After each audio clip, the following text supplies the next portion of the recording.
Me alegro muito em saber que a casa do Senhor tem estado cheia de pessoas sedentas pela palavra dele. E eu digo uma coisa para você, meu irmão e minha irmã: a única coisa que pode transformar a vida de qualquer pessoa nessa terra é a palavra do Senhor. Um louvor, por mais tocante que seja, um testemunho, por mais profundo que seja, ele não tem o peso da palavra do Senhor, né? Então, eu tenho certeza que os irmãos têm dado essa prioridade à palavra do Senhor, porque ela é fiel e verdadeira, e ela se cumpre na vida de todos aqueles que confiam nela. Amém? Glória a Deus. Eu fico muito feliz de ver todos os irmãos, aqueles que de vez em quando não vão me visitar no meu país lá. Nem disse o pastor, mora um pouco longe, meio deslocado, mas eu fico feliz de vê-los e fico triste ao mesmo tempo, porque vocês sabem que eu gosto de alegria, né? Eu gosto de palhaçada, no bom sentido, né? Então eu gosto de trazer alegria para as pessoas, né? E o tema de hoje eu acredito que vai trazer uma alegria, sim, ao coração de muitos que já não ouviram a ministração que colocaram aí nas redes sociais, mas como a palavra de Deus, ela, a princípio ela causa dor, mas depois ela traz um gozo para a eternidade. Tenho certeza que se os irmãos abrirem os seus corações para ouvir aquilo que o Senhor tem a dizer, a sua casa será edificada. E essa é a preocupação minha. Essa mensagem eu tenho preparado desde o dia 18/11 de 2015. No dia 18/11 de 2015, eu pedi ao Senhor que Ele me desse a direção para fazer uma lista com propósitos para me orar. E um desses propósitos foi as crianças. Eu pensei que a princípio seria para eu orar pelos meus filhos, pelos meus sobrinhos, pelas crianças dos irmãos, mas eu fui vendo que isso foi tomando uma amplitude muito grande, e hoje eu me preocupo com todas as crianças que estão sobre a terra, porque elas são inocentes e têm perdido a sua inocência muito cedo, e isso é um fator muito preocupante. E como eu havia dito lá em Pinhalzinho, eu coloquei o título nessa mensagem de Filhos, uma preocupação de Deus. Deus se preocupa muito com seus filhos, até mais do que você, pai e mãe, porque antes mesmo dele ser formado, Deus já via ele, e Deus já o amava e já tinha um plano para ele. E se Deus colocou esse filho e essa filha na sua vida para alegrar você, porque Ele também tinha um plano através disso, e Ele precisava da sua ajuda. E é isso que nós vamos ver na palavra do Senhor hoje. Convido os irmãos para abrirem suas Bíblias no livro de Mateus, capítulo 18. E eu aqui, para a glória de Deus, eu quero dizer uma coisa aqui. Eu tive vivendo esse final de semana aqui um pouco que o pastor tem passado durante esses meses, nessa maratona que ele faz no final de semana. E eu confesso, meus irmãos, é difícil. Por isso orem mais ainda pela vida do seu pastor, pela vida do nosso pastor, pela vida de todos os pastores, missionários e servos de Deus que têm dedicado a sua vida 24 horas para anunciar o reino de Deus. Porque não é fácil, né? Ontem, como o pastor falou, nós estivemos em Campinas. Trago um abraço dos nossos irmãos de lá. E é difícil, né? É difícil, a gente levanta, sabe que o corpo muitas vezes não ajuda, mas é uma tarefa que eu tenho certeza que ele tem levado com alegria, porque é isso que ele sempre sonhou e é isso para que Deus o chamou, né? Então vamos abrir nossas Bíblias em Mateus capítulo 18. E você vai ver, meu irmão, como Deus olha para os seus filhos. Porque Ele se preocupa tanto. E porque hoje, nesses últimos dias, nós temos que redobrar as nossas atenções em relação aos nossos filhos. Uma vez eu tenho dito isso nessas pregações. Um dia eu estava lá na laje, na casa da minha sogra, no Jardim Silvina, como eu fazia por hábito, eu levantava todas as manhãs e subia para a laje para ler a palavra do Senhor e orar. E nesse dia eu estava muito preocupado com meus filhos. Eu tinha a Jordânia e a Rúbia, né? E nós estávamos preocupados com todos os problemas financeiros, todas as situações, como os irmãos aqui também devem se preocupar diariamente com seus filhos. E eu estava pedindo a Deus: Senhor, o que a gente vai fazer? Como será o futuro dos meus filhos? O que eu posso fazer para o futuro dos meus filhos? O que eu posso fazer por eles? E eu senti Deus me advertindo e falando: não se preocupe com o futuro dos seus filhos. Se preocupe com a eternidade deles. Deus não está, meu irmão, quero que você entenda, Deus não está preocupado com o seu futuro. Deus está preocupado com a sua eternidade. Porque quando aquele homem veio ao mundo e se entregou numa cruz, aquele que foi desprezado pela humanidade, ao qual nós temos como Senhor e Salvador, quando ele subiu naquela cruz por livre e espontânea vontade, ele não estava pensando no seu futuro, ele estava pensando na sua eternidade.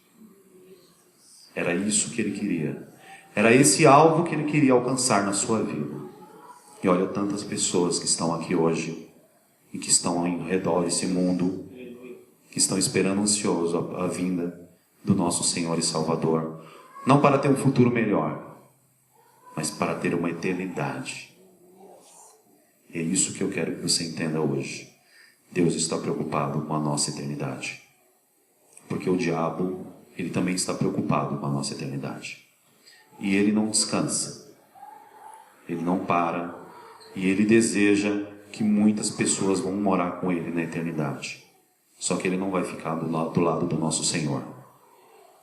Então, comece a analisar a sua vida a partir de hoje, como você já tem feito, e veja que você tem que redobrar seus cuidados com seus filhos.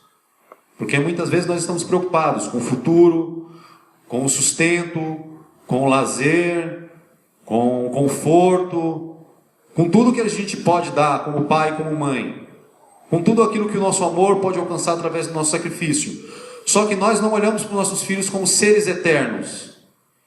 E isso vai pesar lá na frente. Porque Deus não chamou a gente para viver nessa terra eternamente. Então você tem que olhar para seus filhos como seres eternos. Eu pergunto aqui para os pais e mães que estão aqui hoje: você ama os seus filhos? Realmente você recebeu os seus filhos com alegria e ama eles cada vez mais com todas as suas forças? Eu acredito que a resposta é sim. Então você tem que pensar na eternidade dele. Porque não existe nenhum presente maior que um pai e uma mãe possa dar para um filho do que ver ele morar no céu. E a eternidade começa aqui. Nós fazemos a eternidade dos nossos filhos. É nós que conduzimos eles à eternidade. É isso que Deus tem falado ao meu coração e tem me colocado essa preocupação. Então vamos ler aqui em Mateus, capítulo 18, versículo 1. Eu acredito que alguns irmãos, ou não sei se todos, já ouviram a mensagem, então eu quero ler esse primeiro versículo e fazer uma oração. E diz assim o capítulo 18, versículo 1: Naquela mesma hora chegaram os discípulos ao pé de Jesus, dizendo: quem é o maior no reino dos céus? É assim que está escrito na sua Bíblia, meu irmão, minha irmã? Feche os seus olhos, vamos orar. Pai querido, nós te exaltamos, Pai. Te rendemos graças e louvor e majestade, porque Tu és digno. Nós não somos nada, Pai. E não está em nós ou em nenhum homem dessa terra a capacidade e a sabedoria que tem a Tua palavra. Por isso nós nos rendemos aqui, Senhor, e colocamos a nossa vida e a nossa confiança nas Tuas palavras, porque sabemos que a Tua palavra é eterna. E tudo passará, mas a Tua palavra dura para sempre. Por isso eu peço, meu Deus, que o Senhor traga ao nosso coração a Tua revelação nessa noite. Que a Tua palavra possa encher a nossa vida e o Teu Espírito Santo possa estar sobre a vida de cada um aqui, desde o menor até o maior. para que nós possamos compreender as Tuas verdades, meu Deus. Eu que te peço e te agradeço, no nome santo e eterno de Jesus. Amém. Glória a Deus. Os irmãos estão me ouvindo direitinho? Tá bom o som? Minha voz é meio feia, então tem hora que eu estou falando para dentro, mas amém. Vocês não vieram aqui para ouvir minha voz, né? Vieram aqui para ouvir a palavra do Senhor, e ela vai ser ministrada hoje. Então aqui nesse primeiro versículo, a gente vê os discípulos, como era de hábito, andando com o nosso mestre, conversando e indagando, né? Preocupados com coisas que de repente não eram tão importantes, mas para eles naquele momento era importante saber quem era o maior no reino dos céus, né? Eles eram homens, eram pessoas que viviam num contexto onde haviam reis, exércitos, e isso é uma coisa natural da gente entender nesse primeiro versículo, essa preocupação, porque eles queriam saber, eu acredito, pelo menos na minha interpretação, e eu vejo assim, e existem outro texto que diz assim, que Jesus se afastou um pouco deles, né? E eles ficaram lá naquela discussão lá atrás, quem é maior? Você, eu, Pedro, João, quem é? Quem é que vai ser o cara lá, o destaque lá no reino dos céus? E aí Jesus, como era hábito, Jesus parava e tirava essas dúvidas, né, deles. E Jesus falou com eles, parou com eles e queria explicar essa dúvida deles. Eles não saírem dali com essa dúvida, né? Só que Jesus, diferente daquilo que de repente eles esperavam, ou de repente daquilo que quando nós lemos o primeiro versículo nós esperamos, que Jesus venha discutir quem é o maior nesse reino tão maravilhoso, Jesus mudou o assunto e mostrou para eles uma nova realidade. Um reino de Deus de uma outra perspectiva. A perspectiva das crianças. A gente às vezes, pai e mãe, pensamos que somos muito inteligentes, né? Sabemos de tudo. E a gente pensa que a criança é apenas um ser ali inocente, né? Mas eles são muito espertos. E Deus conhece eles muito bem. E eu acredito que Deus olha para uma criança e vê aquilo que Ele queria que todos nós nos tornássemos. Ou que nós fôssemos. Você vai ler aqui comigo, acredito que os irmãos conhecem esse texto, mas você vai ler aqui comigo que Deus, e Jesus Cristo aqui nesse momento disse isso, né? E o versículo 2 diz assim: e Jesus, chamando um menino, o pôs no meio deles, e disse: em verdade vos digo que, se não vos converterdes e não vos fizerdes como meninos, de modo algum entrareis no reino dos céus.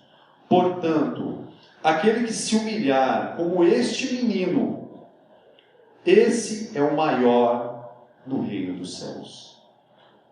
E qualquer que receber em meu nome um menino, tal como este, a mim me recebe. Até aqui por enquanto.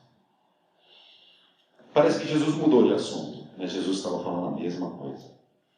Jesus não quis usar um outro argumento para explicar a eles. Jesus queria tirar essa dúvida. Jesus não queria deixar eles com essa dúvida. E aí Jesus olhou naquele rebanho de gente que estava do lado deles, né? Do lado dele, e procurou ver um exemplo, alguma coisa que ele pudesse dar uma referência. Então ele viu aquele menino e falou assim: vem cá, vamos ensinar esses marmanjos aqui quem é o maior. Às vezes você pode olhar para o seu filho, para a sua filha, e achar que ele é pequeno. Mas no reino de Deus, ele é o maior. Ele sempre será o maior para Deus. Quanto mais nós nos preocuparmos em levá-los para a Bíblia, mais eles crescerão. Quando Deus olha para uma criança, Ele olha um ser perfeito, aquela obra que Ele criou e que Ele desejou tanto, e lá no começo, em Gênesis, nós vemos que Deus disse que era bom. Mas o homem, pelo seu descuidado, pelo seu relaxo, pela sua falta de busca na palavra do Senhor, tem deixado os pequeninos de lado.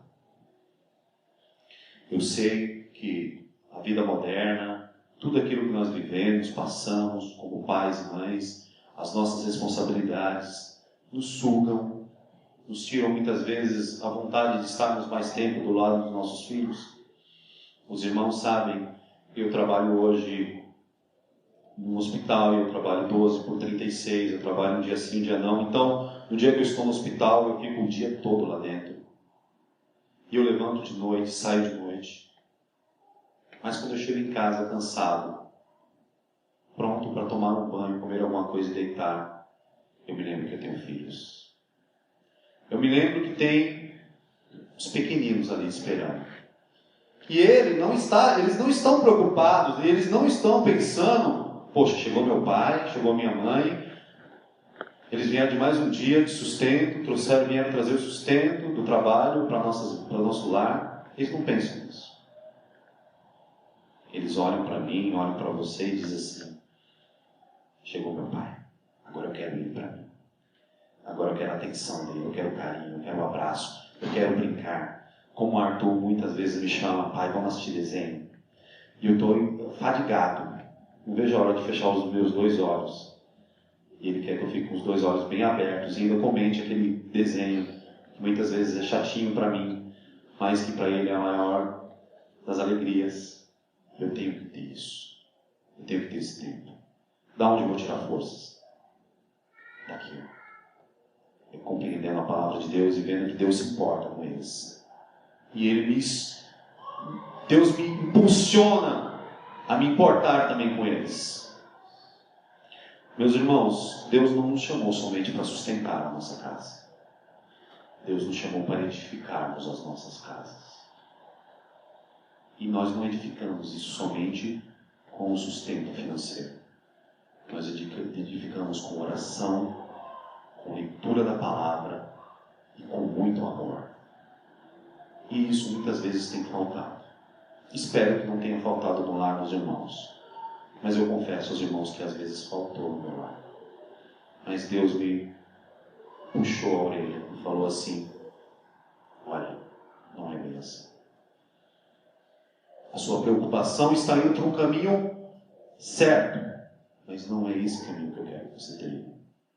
Eu quero que você olhe para os seus filhos e pense que eles precisam da eternidade, muito mais do que uma faculdade.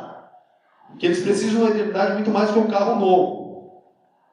Porque é lá que eles vão morar, se você os auxiliar até esse caminho. Então, nós vemos aqui que Jesus, quando olhou para aqueles marmanjos, Pedro, aquele homem bruto, né, como a Bíblia mostra, João, quando aqueles homens que pareciam que já sabiam de tudo, e estavam esperando uma super resposta de Jesus, Jesus olha para uma criança e fala, mostra para eles. Deus está muito preocupado com as nossas crianças. Vocês vão ver aqui na Bíblia que de tempos em tempos o diabo faz um levante sobre a vida das crianças. E está chegando o tempo de tudo se cumprir. O nosso Salvador está voltando. Em breve Ele irá nos buscar. E eu sei disso. Você sabe disso. Mas o diabo também sabe. Ele sabe que nós vamos morar na eternidade com Deus. Mas ele não vai. Então ele quer levar um pedaço de nós para longe de Deus. E eu não me vejo buscando a Deus e buscando a eternidade sem os meus filhos lá. Eu não me vejo na eternidade sem o Arthur, sem a Jordana, sem a Rúbia, sem o Juan, sem a Ionara. Eu quero que todos eles estejam lá. Mesmo que eu não os conheça, mesmo que lá eu não consiga identificar que ele é meu filho, mas eu quero que eles estejam lá. Eu quero fechar os olhos aqui e saber que eles estão preparados para subir também. Porque o nosso Senhor vai vir a qualquer momento. E eu tenho certeza, meu irmão, que Ele quer levar todo mundo, inclusive os nossos filhos. Abra sua Bíblia no livro de Êxodo. Nós vamos ver aqui um dos primeiros infanticídios registrados na história antiga. Infanticídio é uma matança muito grande de crianças. E nós vamos ver aqui o nascimento de um dos libertadores do povo de Israel. Moisés tem essa imagem até hoje. Moisés é um ícone para o povo de Israel. Por quê? Porque ele tirou com um poder sobrenatural o povo de Israel do meio do Egito. Mas antes de Moisés nascer, isso já havia sido profetizado por José. José, quando entrou no Egito e foi exaltado por Deus, quando a sua família se reuniu com ele, os seus irmãos, o seu pai, José falou para eles: quando eu morrer, eu quero que vocês tirem os meus ossos daqui, porque vocês irão sair daqui. E o diabo ficou esperando esse momento. Então, o diabo começou a preparar tudo, começou a ver o mover, e viu que era o momento de enfraquecer aquele povo. Acompanhe comigo aqui, Êxodo capítulo 1, versículo 8 em diante.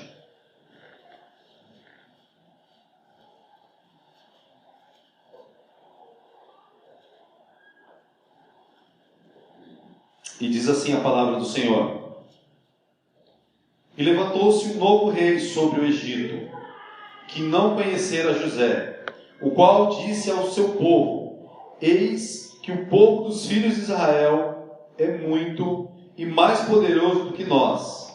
Eia, usemos de sabedoria para com eles, para que não multipliquem, e aconteça que, vindo guerra, eles também se juntem com os nossos inimigos e pelejem contra nós e saiam da terra. Eu não vou me estender muito no texto, porque tem algumas coisas que eu coloquei aqui nas imagens para os irmãos verem. Mas enfim, resumindo essa história aqui. Esse rei, o novo faraó, não conhecia a história de José. E se conheceu alguma coisa de José, não queria dar importância. E ele viu que o povo de Israel, além de ser abençoado, era muito grande e forte. E ele temeu. Esse temor não é natural. Esse temor foi o diabo que colocou no coração dele. Porque ele queria destruir o povo de Israel. E aí aqui o diabo deu uma estratégia para esse faraó. Vamos começar a matar todos os meninos. Por quê? Porque naquela época, e no contexto histórico, guerra só era feita com homens. Então uma nação que tinha muitos homens era uma nação forte. E o Egito viu que estava perdendo espaço para o povo de Israel. Então aqui o diabo traçou uma estratégia e Faraó foi lá e começou a executar. Colocou as parteiras para serem as agentes desses homicídios. Falou: vai lá, quando as hebreias derem a luz, você olha. Se for um menino, você mata. Se for uma menina, você deixa. Mas se for um menino, você já dá cabo da vida deles. Mas Deus não queria isso. E Deus envergonhou mais uma vez a Satanás. E nós vemos aqui que o diabo, quando o diabo se armou para fazer isso, Deus deu uma estratégia para essas parteiras. No versículo 16 diz assim: e disse: quando ajudardes no parto das hebreias, e virdes sobre o assento, e for filho, o matai. Mas, se for filha, então viva. As parteiras, porém, temeram a Deus e não fizeram como o rei do Egito lhe dissera. Antes, conservavam os meninos com vida. Versículo 22. Então ordenou Faraó a todo o seu povo, dizendo: a todos os filhos que nascerem lançareis no rio, mas a todas as filhas guardareis com vida. O diabo foi enganado, o rei foi enganado aqui, mas ele não se deu por vencido.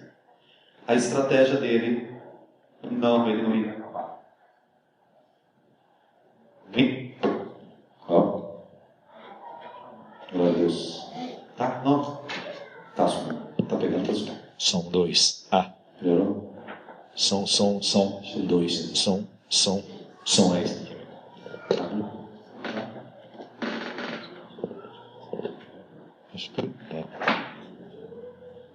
Amém. Glória a Deus.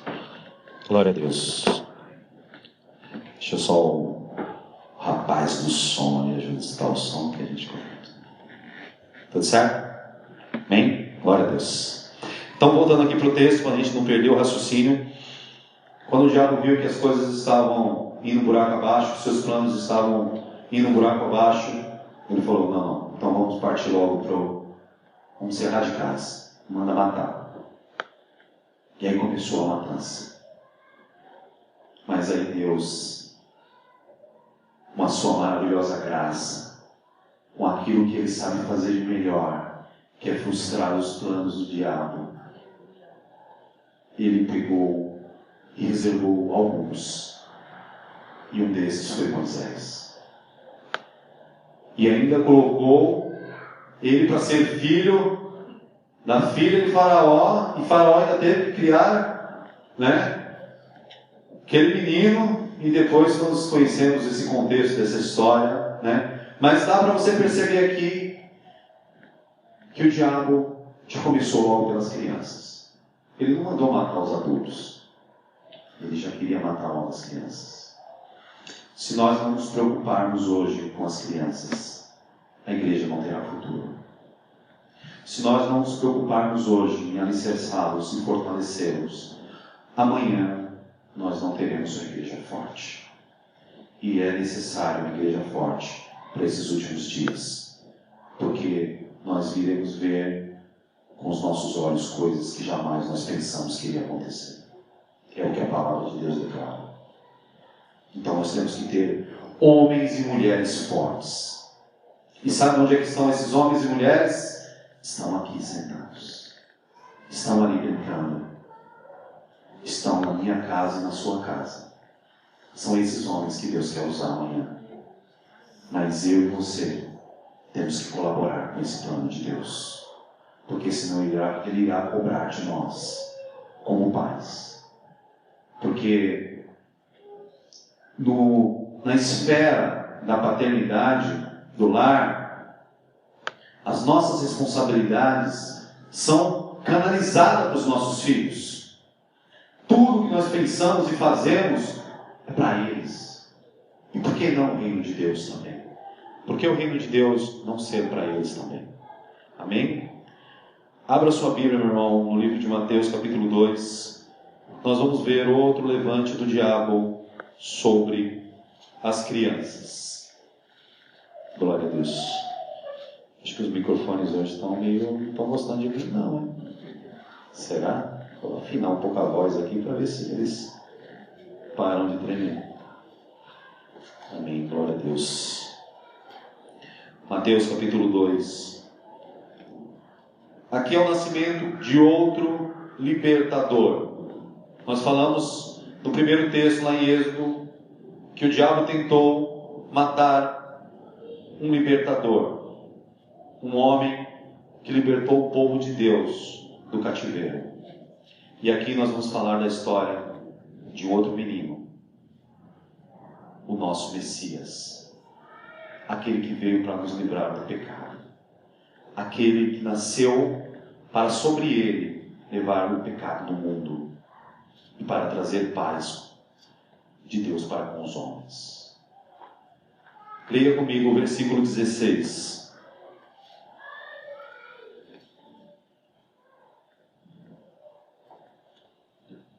Diz assim a palavra do Senhor, Mateus capítulo 2, versículo 16. Então Herodes, vendo que tinha sido iludido pelos magos, irritou-se muito e mandou matar todos os meninos que haviam em Belém e em todos os seus contornos, da idade de 2 anos para baixo, segundo o tempo que diligentemente inquirira dos magos. Então se cumpriu o que foi dito pelo profeta Jeremias, que diz: em Ramá se ouviu uma voz, lamentação, choro e grande pranto. Raquel chorando seus filhos e não querendo ser consolada, porque já não existiam. Amém? Nós estamos falando aqui do nascimento de Jesus, e todo esse contexto aqui do capítulo 1 e 2 mostra toda a revelação de Deus para Maria e José, que o Messias viria, que o Messias estaria entre nós. E aí o diabo, vendo isso, já começou a programar mais uma matança, para ver se ele frustrava esses planos de Deus. E aí nós vemos aqui que o rei Herodes também traçou uma meta. Ele foi enganado. Nós vemos aqui na história, acredito que todos os irmãos aqui conhecem, que quando os magos receberam a visitação e foram avisados que o Messias estaria nascendo, eles foram até lá para adorarem ao Messias. Só que nesse caminho, Herodes já estava preocupado, porque os seus adivinhos, os seus magos não revelaram onde Jesus iria nascer.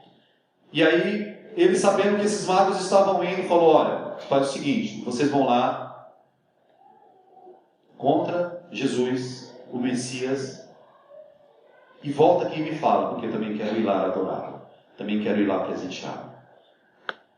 Mas todos nós sabemos que ele estava enganando os magos. Só que nesse contexto, Deus mostra, revela também para os magos que isso era uma mentira, e eles foram, adoraram e buscaram outro caminho para ir embora. E Herodes, vendo que tinha sido enganado por esses magos, decidiu matar todas as crianças, todos os meninos que haviam nascido.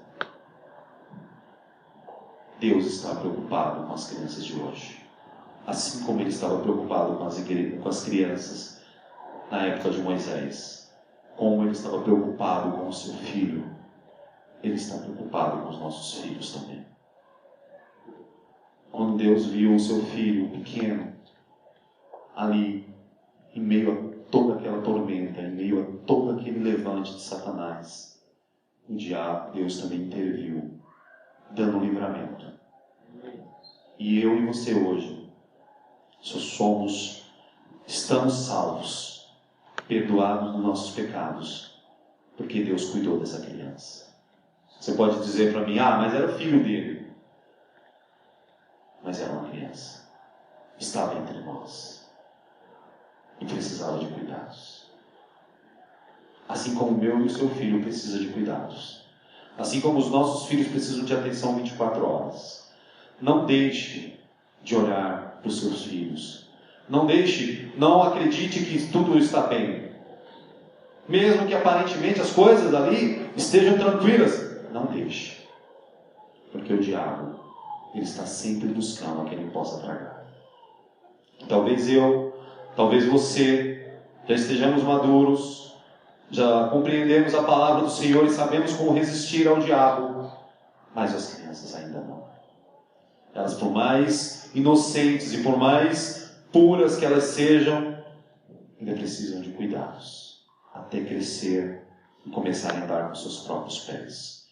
E quem vai ensinar esse caminho para os nossos filhos somos nós. Não espere do seu pastor, não espere da igreja, não espere da classinha, não espere das professoras que estão ali educando e instruindo seus filhos. É responsabilidade minha e sua.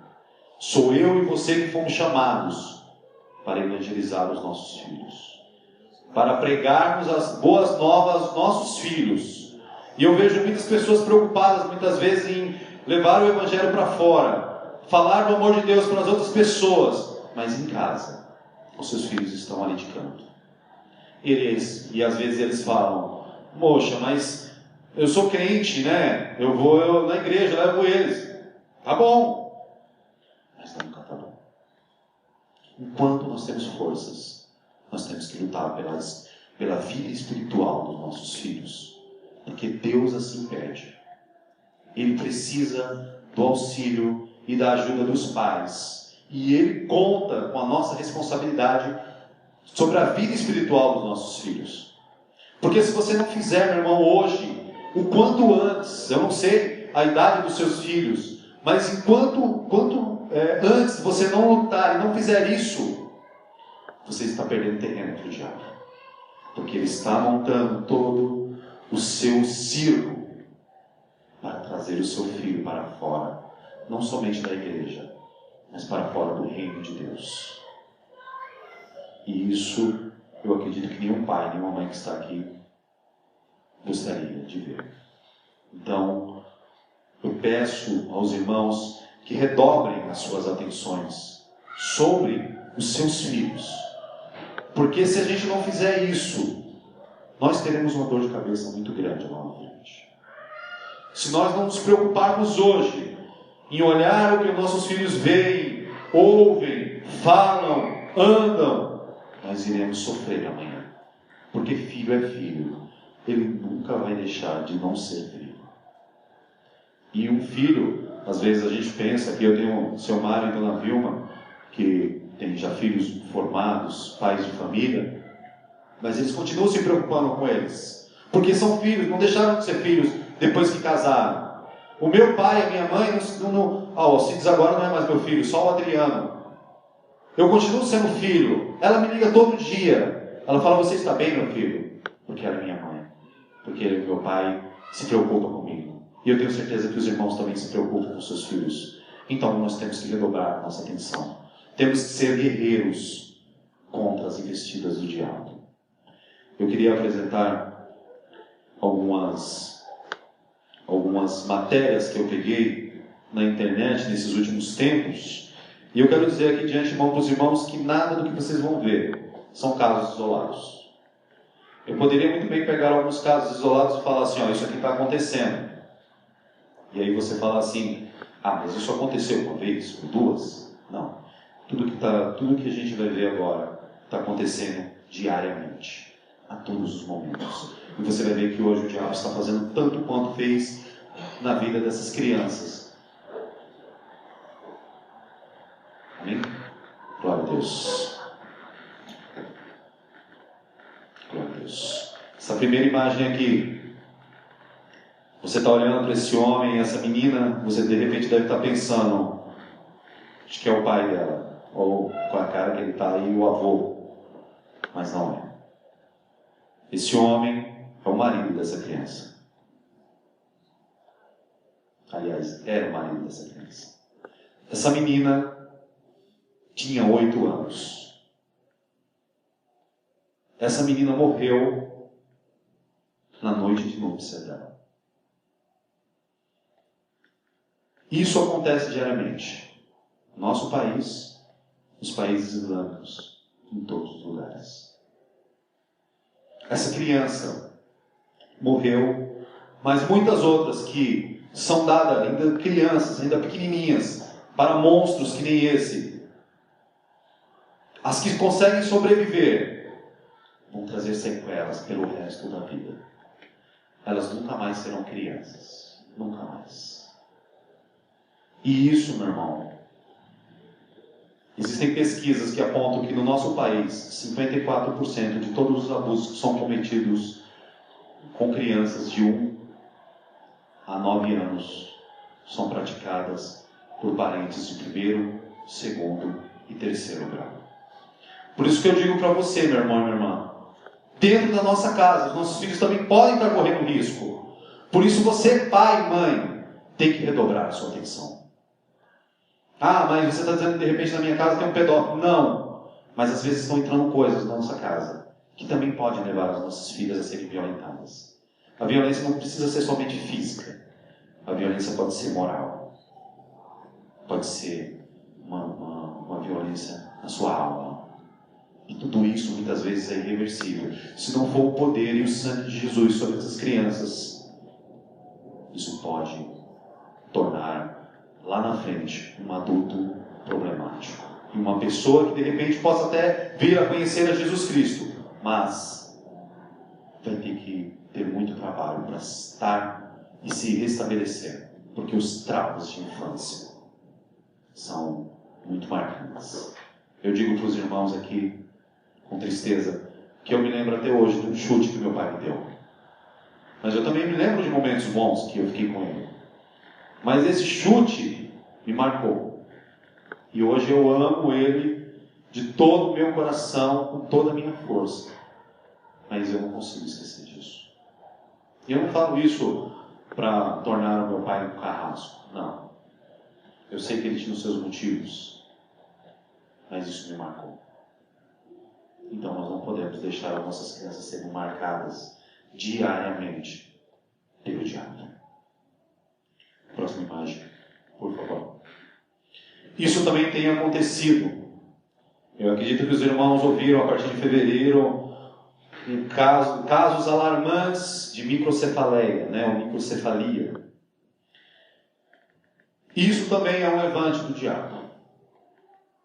A microcefalia, ela é registrada pela medicina desde 1940 a 1946.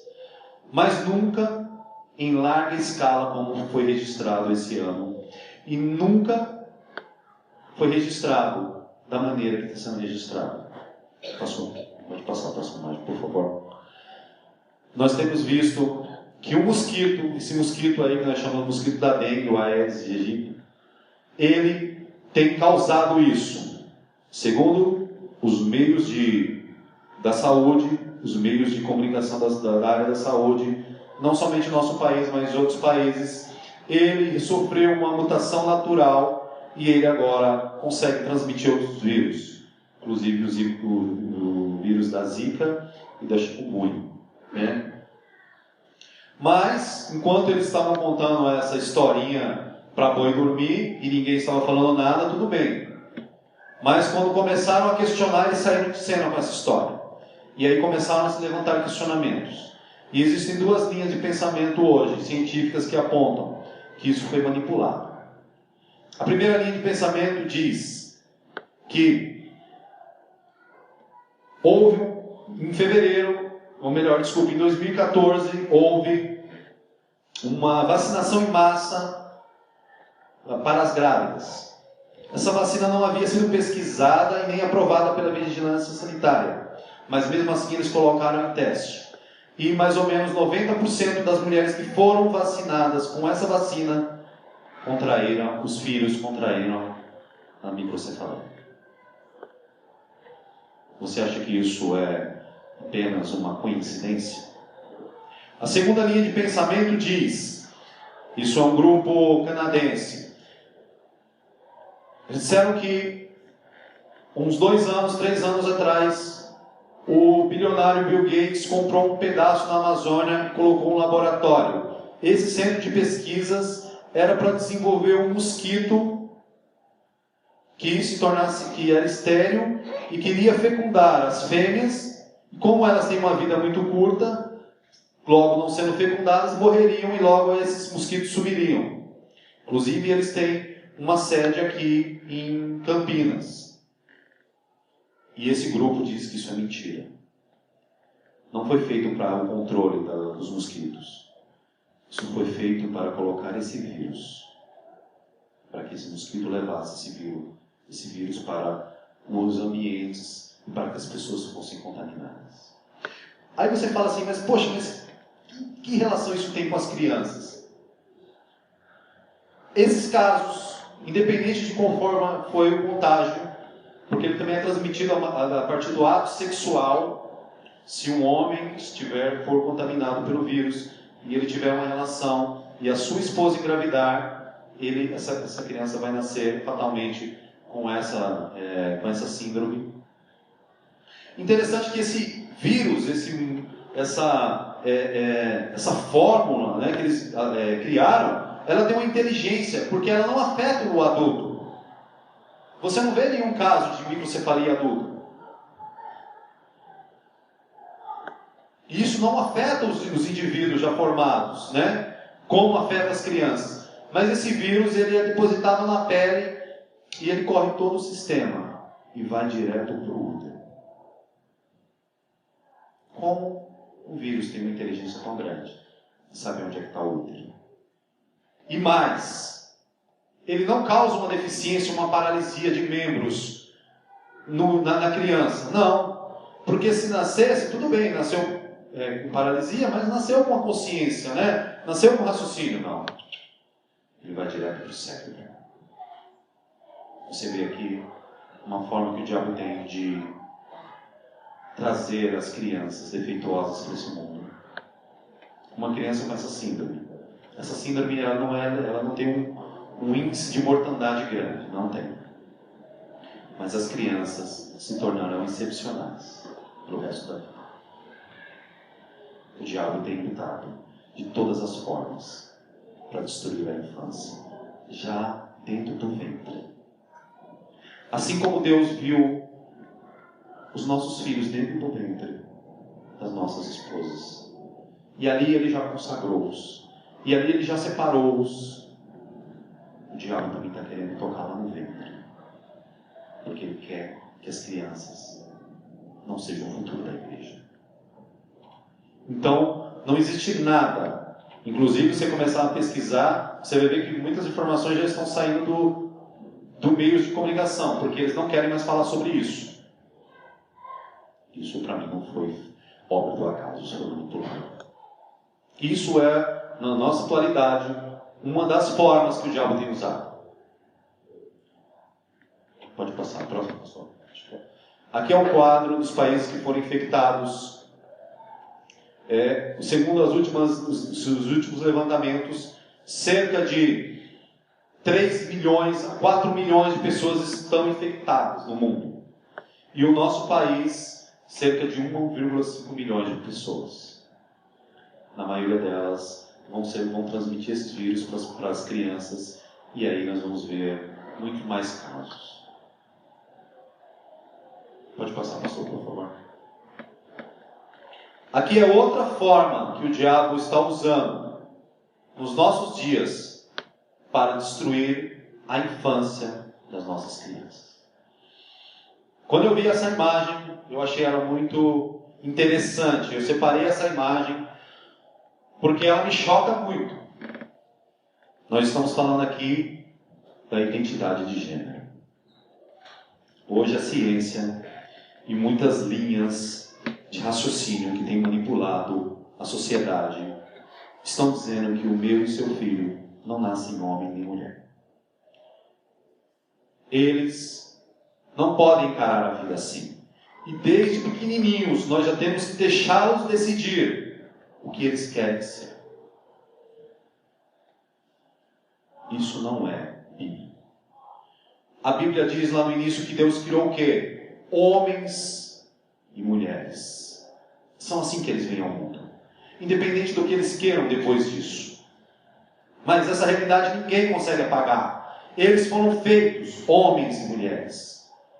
Mas hoje as crianças estão confusas, porque elas vão às escolas muitas vezes. E graças a homens e mulheres de Deus, esse material muitas vezes não chega nas escolas. Mas o que chega tem confundido a cabeça das crianças. Porque eles querem que as crianças se desvirtuem. Que as crianças não saibam o que são. E aí, naquela curiosidade que toda criança tem, elas começam a experimentar a vida sexual. Porque elas querem se conhecer. E aí eles vão dando ferramentas para as crianças se conhecerem. E as crianças se abusam a si mesmos. Já existem casos. No Rio de Janeiro foi relatado que médicos, ginecologistas, têm se alarmado com a quantidade de meninas que têm aparecido com doenças no colo do útero, nas trompas, ainda sendo virgens. Isso tem acontecido no nosso país e em muitos lugares. Isso também é uma maneira do diabo levantar e destruir a infância. Porque nós sabemos, todos nós aqui, que Deus fez o sexo. E o sexo é bom, mas existe o tempo certo para todas as coisas. E se você despertar isso antes do tempo, nós sabemos que a Bíblia condena. E Deus não quer ver nenhuma criança sabendo de coisas que só tem que saber quando for adulta. Porque não tem cabimento uma criança saber de coisas que não são necessárias. Uma criança, ela tem 2 preocupações na vida: brincar e ser criança. É só isso que ela se preocupa. Mas o diabo não quer que elas sejam assim. O diabo quer acelerar esse processo, quer que elas sejam adultas. Quer que lá na frente elas já estejam destruídas, sem saber o que elas são e como são. E aí essas coisas têm sido levadas e muitas vezes passam pelo nosso meio desapercebidas. E nós não estamos alertas para se o seu filho está sujeito a essas informações. Nós vivemos numa era, meu irmão, que a informação ela corre muito rápido. E a maioria delas não é para edificação. Pode passar, pastor, por favor. Aqui, né, é uma foto que eu trouxe de uma representação que eles estão colocando aí, que o meu amor vence o ódio, né? Querendo dizer que as pessoas estão livres para escolher o que elas querem, e se você não concordar com o que elas querem, você está odiando elas. As crianças já estão vindo desde pequenas com essa concepção. Se o meu pai me corrigir, ou se o meu pai falar que eu estou errado, ele não me ama. A Bíblia não diz isso. A Bíblia diz que nós temos que corrigi-los, se for possível com vara, para que eles não venham se perder. Se eu, que sou pai, e a minha esposa, não tivermos autoridade para dizer o caminho que os nossos filhos devem seguir, quem vai dizer? A sociedade? Os psicólogos? Eu sei o que é melhor. Você, pai, você, mãe, sabe o que é melhor para o seu filho. E você tem que instruí-los.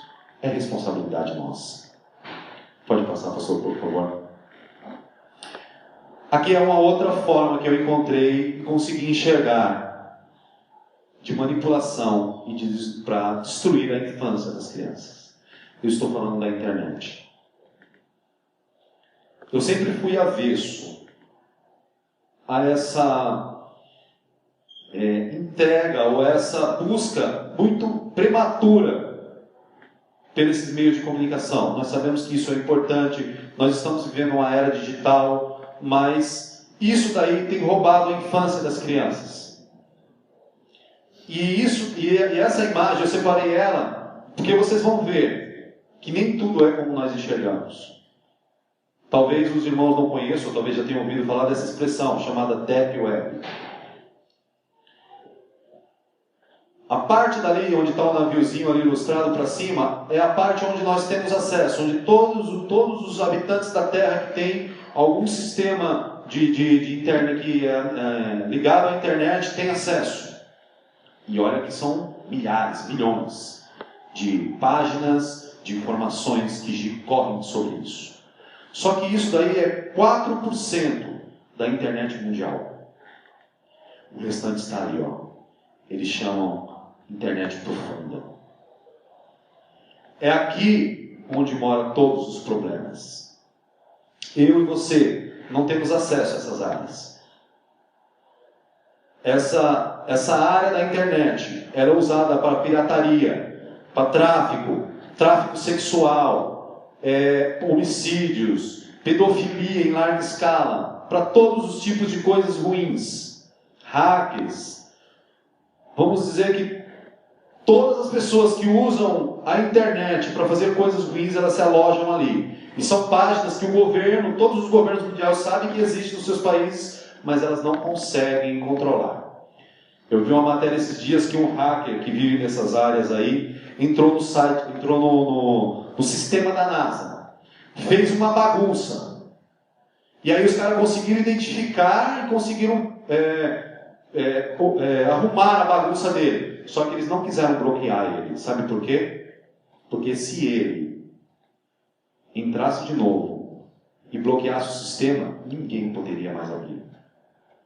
Aí eles acharam assim, bem, então não vamos mexer não, né? Ele entrou, não fez nada de mal, não sei se ele revelou alguma coisa, mas enfim, deixa lá, porque esses caras são barra pesada. Essa área que nós não temos acesso, ela está ligada àquela área. E as pessoas que estão buscando destruir a infância estão aqui. E elas vão buscar lá em cima. Porque os meus e seus filhos podem estar acessíveis a ele através do computador. Porque quando você abre a internet, as pessoas sabem que você está logado. Quando você está ligado ali numa rede social, alguma coisa, as pessoas sabem que você está ali. Inclusive eles. Já existem relatos, você pode pesquisar, que muitos casos de pedofilias que foram consumados e que não foram consumados, saíram daí. Eu vi um relato outro dia de uma mãe desesperada falando assim, a minha filha de 8 anos, eu controlava ela, eu não gostava que ela ficasse muito tempo, mas ela tinha a liberdade de estar ali na internet, brincando, com seus joguinhos, enfim. E eu comecei a perceber que ela estava ficando nervosa, eu comecei a perceber que ela estava ficando com medo, e ela não queria ficar sozinha em casa.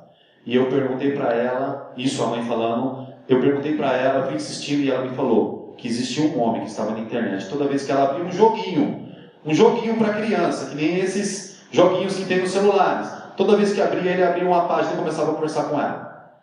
E ele começou a aliciá-la, começou a conversar com aquela criança, e ele se apresentava como alguém da Globo, e falando que ele queria ver ela em trajes íntimos, porque ele estava fazendo uma pesquisa e contratando crianças para uma nova novela da Globo.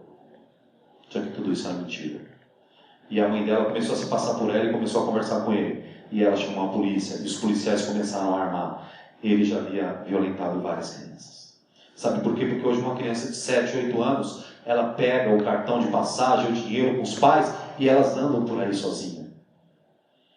Uma criança pequenininha, ela hoje tem liberdade de fazer o que ela quer. Aliás, eu dou um celular na mão dela, então eu sei onde ela está. Mentira! Isso é uma mentira do diabo. Você não sabe o que seu filho, aonde seus filhos estão e nem sabe o que eles estão fazendo.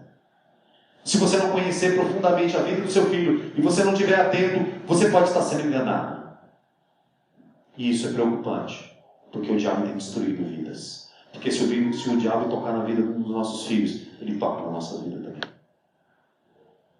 Se o diabo ferir um dos meus filhos, eu vou ter que largar tudo para socorrer o meu filho. Eu acredito que vocês também, meus irmãos. Então nós temos que nos alertar sobre isso. Isso é bom, mas é para quando nós temos capacidade e consciência de usar. Até para os adultos, isso tem feito mal. Imagina para uma criança que é inocente. Imagina para uma criança que quer brincar. E o pai chega e entrega o celular na mãe e fala: vai filha, se divirta, porque eu não tenho tempo para me divertir com você. Nós estamos transferindo muitas vezes a nossa responsabilidade de pais e de mães para o telefone, para o computador, para a internet, para a televisão. Deus não quer que isso aconteça, meus irmãos. Deus quer que o seu filho tenha tempo para brincar. Seja criança. Quando ele começar a crescer, haverá o tempo que você vai dar as coisas. A Bíblia nos mostra. A Bíblia nos mostra que há tempo para todas as coisas, Salomão disse. As coisas não podem ser feitas fora do tempo. Sabe por quê? Porque elas não vão dar certo. Quando Salomão falou isso, meu irmão, Salomão estava querendo mostrar às pessoas que iriam ler aquela carta que nós temos que doutrinar nosso tempo. Tudo tem o seu tempo. Eu quero perguntar aqui para pais e mães, se você teria coragem de entregar a chave do seu carro e deixar o seu filho sozinho dentro do seu carro, ele com 2 ou 3 ou 4 anos. Eu quero perguntar se você teria coragem de entregar uma faca na mão do seu filho, ainda pequeno, e falar: vai brincar, pai. Acredito que não. Mas isso daqui é tão perigoso, irmão. Porque isso aqui não destrói somente o físico, mas pode destruir a alma, a inocência de uma criança. É isso que o diabo quer. É isso que ele tem almejado. E muitas pessoas, infelizmente, têm caído e têm deixado o diabo cirandar nas suas vidas. Vem na igreja, ora, lê a Bíblia, mas não olha os seus filhos. Não cuida, não doutrina, não vigia. Aí lá na frente vem aquela frase que os pais às vezes costumam muito usar: meu Deus, mas parece que isso não foi o filho que eu criei. Foi sim. Foi o filho que você mal criou. Porque a palavra de Deus, nós vamos ver aqui ainda nos próximos textos, a palavra de Deus diz que se você educar o seu filho, ele vai saber onde ele anda, ele vai saber o que faz. Abra sua Bíblia. Era só um minutinho, por favor. Abra sua Bíblia. Pode tirar, pastor. Obrigado. No livro de Provérbios, capítulo 22. Glórias a ti, Senhor. Eu já estou encerrando, meus irmãos. Brincamos.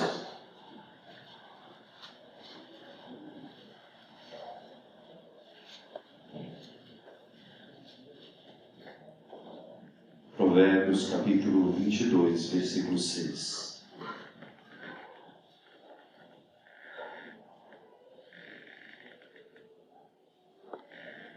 Amém? Todos encontraram?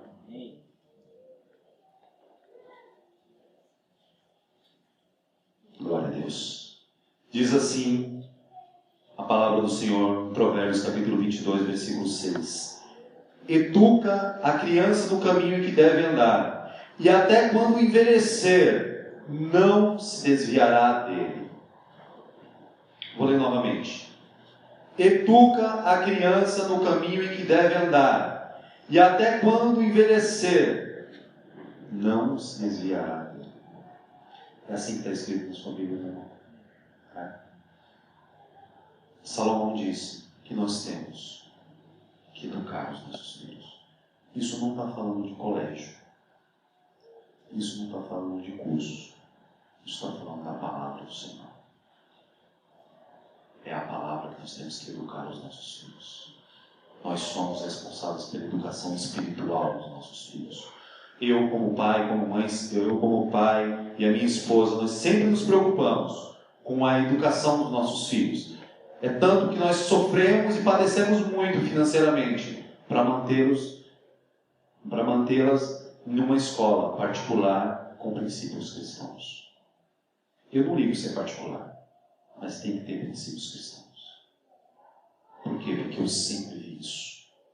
Eu sempre olhei para esse texto e falei assim, é responsabilidade minha. Mas não é, está na escola lá, amém. Não. Sou eu que tenho que pregar o evangelho para eles. Sou eu que tenho que doutrinar eles. Sou eu que tenho que evangelizar eles. Todos os momentos, enquanto eu tiver força, sou eu que tenho que falar para eles que é o nosso Salvador. Porque se eles não confiarem em mim, vão confiar em quem? Eu tive uma alegria muito grande no meio do ano, antes do meio do ano, quando houve a reunião das minhas filhas, e eu digo isso para a glória de Deus. Eu fui para a reunião das minhas filhas, e lá eles fazem separadamente, não uma reunião só, você vai passando por cada professor, ele vai falando para você o que está acontecendo com o seu filho. E eu cheguei na professora de educação física para conversar, e ela se levantou e me deu um abraço. E ela falou assim, muito obrigado pelas filhas que você tem. Aí eu falei assim, amém. Ela falou assim, elas são uma referência. Aí eu olhei para ela, quase chorando, e falei assim, você não sabe o quanto eu tenho me esforçado para elas serem isso. Eu não quero que minhas filhas sejam melhores do que ninguém, mas eu quero que elas sejam uma referência para as outras crianças que precisam tanto quanto ela de Deus, mas que infelizmente, por força do acaso ou por relaxo, não tem pais e mães preocupados. E eu saí de lá muito feliz, muito. E eu cheguei em casa e falei para minha esposa, Nara, tem valido muito a pena. Porque além de elas serem meninas dedicadas na questão acadêmica, elas são referências. Mas essa referência não veio do acaso. Essa referência foi plantada quando elas eram pequenininhas. E todos os dias, eu corrijo elas. Todos os dias eu doutrino elas. Porque eu quero que elas sejam referências. Para mim não importa se elas vão ser doutoras, não importa se elas vão ser engenheiras, donas de empresa. Para mim o que importa é que elas vão ser cristãs, que elas vão ser referência nesse mundo. Porque o mundo precisa de referência, meu irmão e minha irmã. O mundo está perdido, as pessoas estão sedentas para olhar para pessoas e falar, você é diferente. Mas não é porque você tem um carro bonito. Você é diferente não é porque você tem dinheiro. Você é diferente, mas não porque você ostenta as coisas. Mas você é diferente porque existe uma luz na sua vida. Essa luz eu quero para mim também. É isso que nós temos que passar para os nossos filhos. Foi para isso que Deus nos deu essa tarefa de sermos pais e mães. Para eles seguirem os nossos caminhos. Para eles serem luz e sal dessa terra. Nós temos que ter um cuidado com essas referências. E isso começa em nós. Eu já falei para minha esposa, já falei para algumas pessoas. Outro dia eu estava conversando com o pastor. se as minhas filhas, se os meus filhos vierem errar e vierem a cometer alguma coisa nessa vida que me desagrade, eu serei culpado também. Porque em algum momento eu farei. Em algum momento eu não me empenhei para que aquilo não acontecesse. Ah, mas você pode dizer assim, mas eles vão ter os seus passos, vão ter a sua vida, eles vão tomar as suas decisões, mas as decisões deles vão ser tomadas a partir das nossas referências. Se eles não tiverem referências, eles vão buscar referências.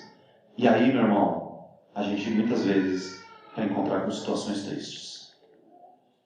Isso é de se pensar, meu irmão. Deus está preocupado com os nossos filhos. Esse é o alerta que Deus tem trazido ao meu coração. Abra sua Bíblia, o último texto, no livro de Êxodo.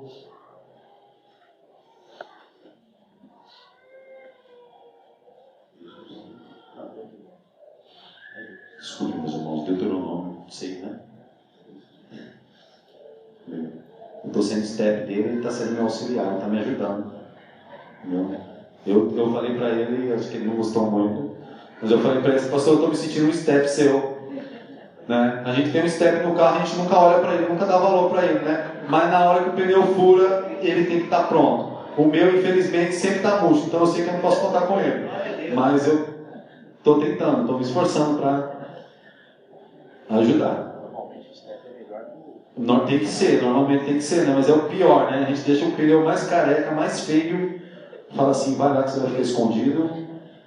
E quando a gente precisa, né, Miguel? A gente precisa e acaba tendo uma surpresa. Achei. O meu está sempre vazio, não sei o que acontece, ele está de brincadeira comigo. Diz assim a palavra do Senhor em Deuteronômio, capítulo 6, versículo 1 em diante. O último texto para nós encerrarmos, meus irmãos. E diz assim a palavra do Senhor: Esses, pois, são os mandamentos, os estatutos e os juízos que mandou o Senhor vosso Deus para ensinar-vos, para que os cumprisseis na terra a que passais a possuir. Para que temas ao Senhor teu Deus e guarde todos os seus estatutos e mandamentos que eu te ordeno. A teu filho e ao filho do teu filho, todos os dias da tua vida, e que teus dias sejam prolongados. Ouve, pois, ó Israel, atenta e guardardes, para que bem te suceda, e muito te multipliques, como te disse o Senhor Deus, como disse o Senhor Deus de teus pais, na terra que emana leite e mel. Versículo 4. Ouve, ó Israel, o Senhor, nosso Deus, é o único Senhor. Amarás, pois, o Senhor teu Deus, de todo o teu coração, de toda a tua alma e de todas as tuas forças. E essas palavras que hoje te ordeno estarão no teu coração, e as ensinarás a teus filhos, e delas farás assentado e em tua casa, e andando pelo caminho, e deitando-te e levantando-te. Também as atarás por sinal na tua mão, e te serão por testeiras entre os teus olhos, e as escreverás nos umbrais da tua casa e nas tuas portas.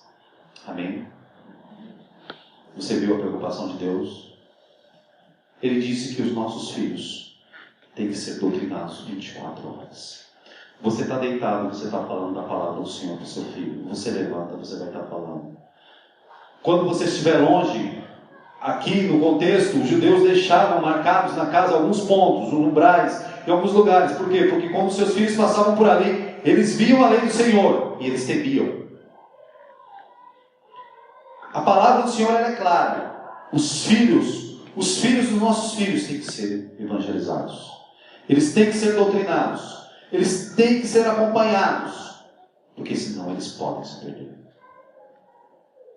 Você percebe, meu irmão, por que Deus está tão preocupado? Nós hoje estamos vivendo os últimos dias, nós estamos vivendo hoje momentos de decisão na nossa história como igreja. O diabo sabe que o nosso Senhor já está voltando. Os sinais estão aí.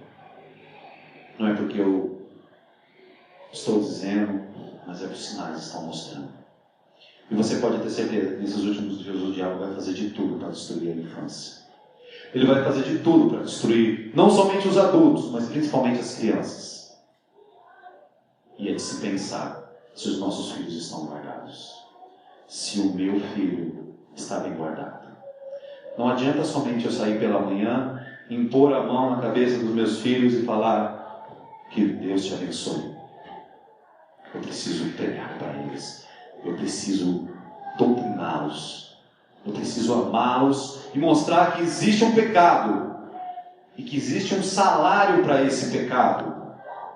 Às vezes as pessoas acham que eu sou meio radical. Eu tenho o meu pequenininho lá de 5 anos, vai fazer 6 anos. Mas desde os 4 anos, ou muito menos, eu falo para ele. Às vezes eu vejo ele com umas historinhas meio duvidosas e eu olho para ele e falo: Arthur, você sabe quem é o pai da mentira? Você sabe quem é o pai da verdade, não sabe? Mas você sabe também quem é o pai da mentira. Se você estiver mentindo, você vai se tornar filho dele. É isso que a palavra me ensina.